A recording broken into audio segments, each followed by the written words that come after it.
Hey guys, there's a video on this channel already about drugs in Japan, but we still seem to get a lot of questions about it, so I think maybe that video wasn't comprehensive enough. So just a couple of things. First one is people coming to Japan. If you have a drug conviction, it can make it difficult or impossible to come here. So they will ask you if you have a drug conviction, and if you're going for a long-term visa here, they may well check with your home country and find out if you have a drug conviction, and if you do, they may not let you come in. So there's been some famous people who were rejected from Japan for that reason. I can't remember, one of the Beatles, I think, and maybe Madonna or somebody. So there's been some famous people over the years who've turned up to Japan and been rejected at the airport because they had drug convictions, and they were famous people. So, you know, the average person wouldn't have a chance probably if they had a drug conviction. So please don't ask me what if about the drug thing. If you have a question about that, if you have a drug conviction and you want to know if your drug conviction is different from other people's drug convictions, I recommend contacting the Japanese embassy. Anything to do with visas or anything like that, really, the internet's okay for a little bit of information, but you're much better off contacting the embassy or the consulate in your country, Japanese embassy or the Japanese consulate in your country, and asking them if you have a specific question about your specific case, you know.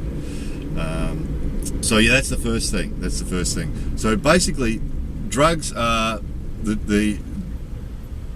Japan has no tolerance for drugs, basically. So you can see that's with the visa thing. You know, any drug conviction, they're not interested. You can't come in. Usually, not always, but usually that's the case. And then as far as drugs in the country, if you get caught bringing drugs into the country, you'll be in a world of trouble. And there's no leniency. There's no oh, it's just a little bit, it's okay, or it's just one joint or something. There's none of that. If it's an illegal drug, you're in a world of trouble, basically.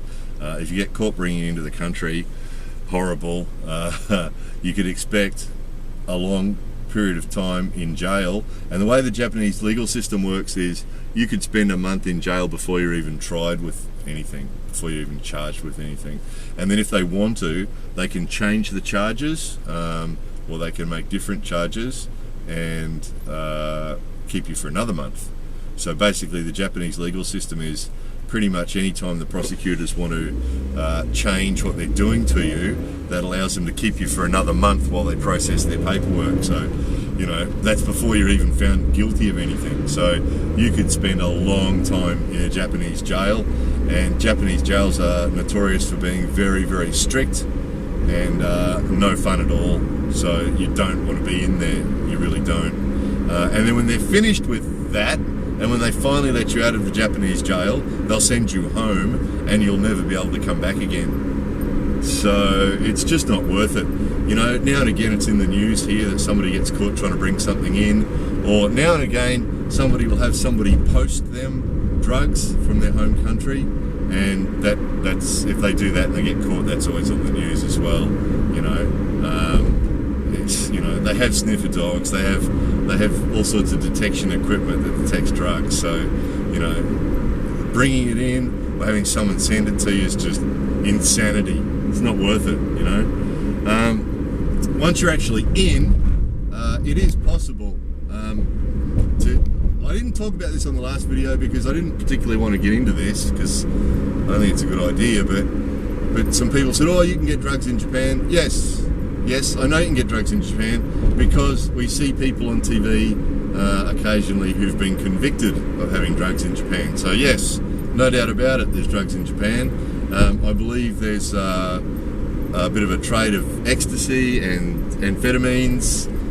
There's pot as well. But as with most countries that have no tolerance for drugs, because they have no tolerance for drugs at all, including marijuana, it means that the importers usually don't import marijuana because it's too big and bulky, and they're better off bringing in, you know, amphetamines or ecstasy or something like that because they can make more money from it. So that's what happens when you ban drugs. So interestingly too, you know, marijuana used to be big in Japan. Hemp used to be big in Japan. They used to make cloth out of it, and they used to make rope out of it. Most countries they did. in the history, hemp rope and hemp material was really popular because it grows really quick, it's really strong, easy to make. It's really good material basically. And they used to use it medicinally. So it was only after World War II, when Japan was occupied by America, that America changed the rules about hemp, because at that time they were jumping down on it in America. So because they were controlling Japan at the time, they jumped down on it, which is pretty funny because I quite often get comments from Americans saying, I live in California and we're way cool, Japan's really, no idea. They shouldn't be banning marijuana, rah. Yeah, and I always laugh at that because, it was you Americans that stopped all the rest of us getting pot in Japan. You're complaining about anyway. There's drugs here. There's marijuana here. There's ecstasy here. There's amphetamines here.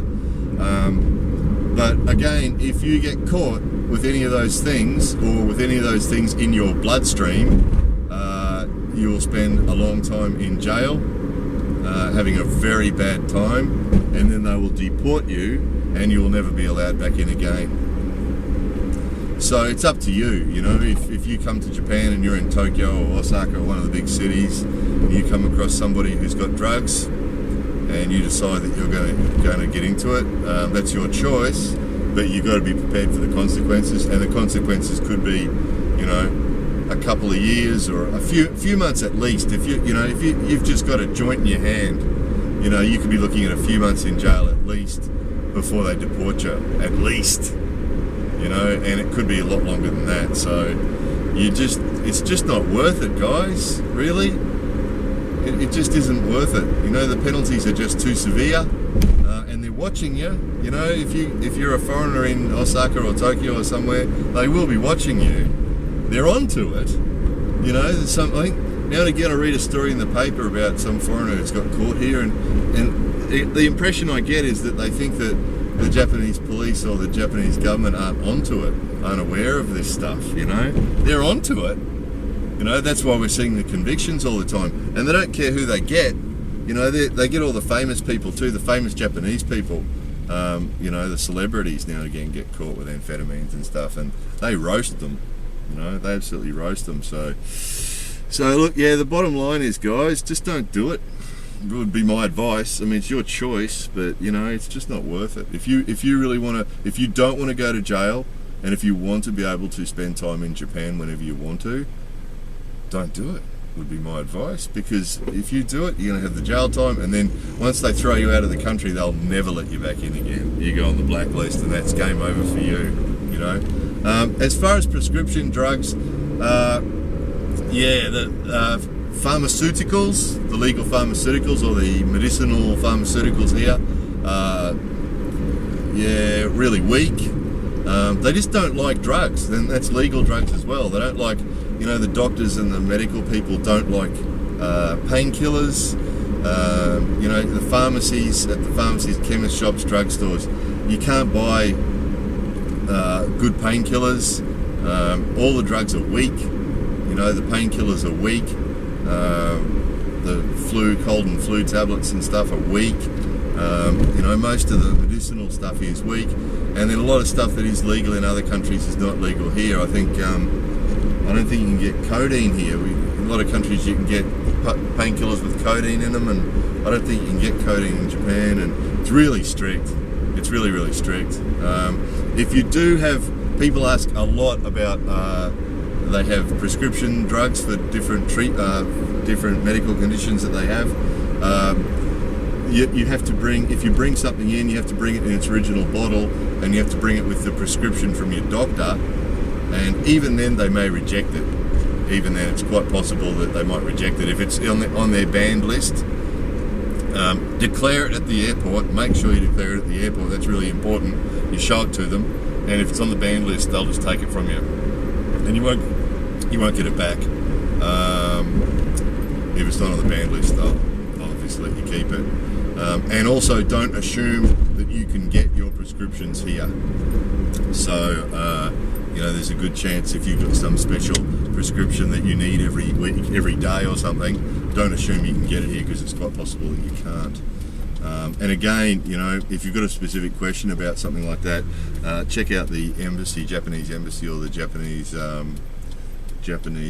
consulate in your area, and look at their website and try and find the information on there. If it's not there, give them a call and ask them. Would be the only solution to that. So yeah, I hope that's a bit more comprehensive answer to your questions about drugs.